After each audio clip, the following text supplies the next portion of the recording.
When I was 5 years old, my mother became an alcoholic.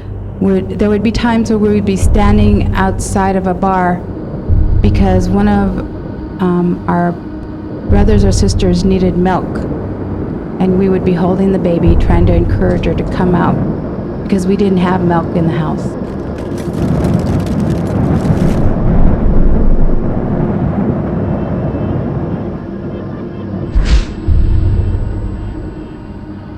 Alaska has a terrible history of pain, abuse, and loss among the Native people. The Native people of Alaska loved life, enjoyed life, did the hunting and gathering and enjoyed it and passed that on, but they hid behind the laughter because when the alcohol would hit and the people would drink, the abuse happened. In 2001, there were over 7,000 reported cases of domestic violence, with much of the abuse occurring in Native homes. You imagine a child in a home where there is really heavy drinking, you know, the sounds. I mean, there would be screaming, and they'd both be hitting each other, and blood would be everywhere, and I would be screaming and I wouldn't know what to do. Native people really don't know how to tolerate alcohol. They don't know what it's like. That's when I was able to witness a lot of violence. You know, I had a grandma that I never saw angry. I never saw her hit in my growing years until there was alcohol. I was taking my grandmother home. I mean, she started punching me, not hitting me this time, but punching me. My eyes were bleeding, my ears were bleeding, my hair was bleeding. And I lit once on top of the stove, and I was trying to get off the stove as quickly as I could. And I looked at my Aunt Julia. I said, "Auntie, how you want me to?" I said, "Why?" And her tears are powerful to me today. You know, I don't know why. I don't know why. His mom sat there black and blue and bleeding. She'd be holding me and rocking me. They were in a lot of pain. They hid it with alcohol. They hid behind that because they couldn't deal with the pain, so they drank. One of my little sisters, who was like my twin, we'd run around together. At 13, she was pregnant. She had about 4 kids by the time she was 18. She had become an alcoholic. And one day, she just laid down in the snow. And we got the phone call in the morning, and she had died. It was a symptom for what was deeper in them, and that was what had happened to them as children. My mother took my sister and I to Fairbanks. She brought us to a hotel, and she left us there. I was afraid of her, because if I didn't do what she said, I would get beaten. And I stayed in that hotel room for 5 days, taking care of my little sister. She must have been 2, so I must have been 7. 16% of the state of Alaska is Alaskan Native, and domestic violence and sexual abuse is 4 times higher than national average. Sexual abuse strikes people to the core of their being, dehumanizing the victim and destroying the offender. There was always a woman that would be passed out, was gang raped by other men or by kids and the men. I mean, it was like an everyday habit. After the physical and verbal abuse, later on in the evening, the sexual abuse started, and I had no protection. We had all been sexually abused as children. The people that should have loved me did harm to me. The elderly ladies told us, that is how life is, you have to accept it. I felt a lot of it was my fault. I took the blame. A lot of times they talk about having a mark on their forehead saying, abuse me. You know, you're a loser, you're nobody, you're nothing. I could hardly say the word incest. I could never, there was just so much shame in my life. I was sexually abused by my mother. After a while, I realized that's where most of my anger came from, is from her. I was an angry man, and my whole life was driven by anger. That just breaks my heart to think about, that's going on all the time, that it's still ongoing in the villages.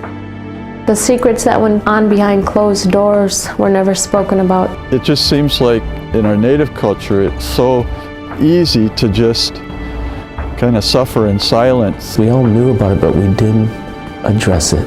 We hid it. Some, overwhelmed by the destruction, resort to suicide. The highest suicide rates in the United States occur right here in Alaska, in the Native community. Another brother didn't make it. He was living in a village and got in an argument with his girlfriend. He was drinking alcohol and he just took a gun and killed himself. I remember one of my best friends took a whole bunch of pills. We were together all the time. She didn't tell me she was thinking about dying. A lot of hurts in the family because of the suicides, and I know what that feels like, that hurt. Because I once had a gun in my mouth. It was rampant. I don't believe there was any community that wasn't affected by it here in Alaska. I think that a lot of that just comes out of so much damage that has happened to Native people as a community, but and more importantly, as individuals. These are symptoms of our people that are in pain. Our people are damaged here in Alaska, and they're running and they're hiding. We have to make this stop. Lord, set our people free.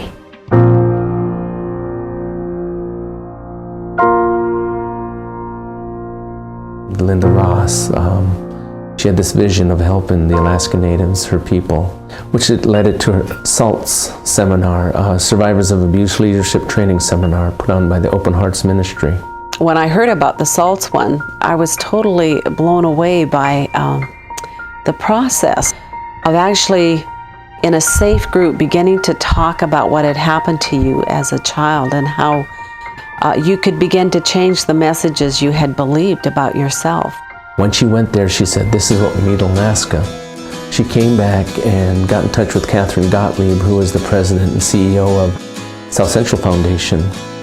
SALTS was a program that could be used anywhere. So they put it all together and came up with Family Wellness Warriors Initiative. They are calling out the warriors. They need the men to protect their family.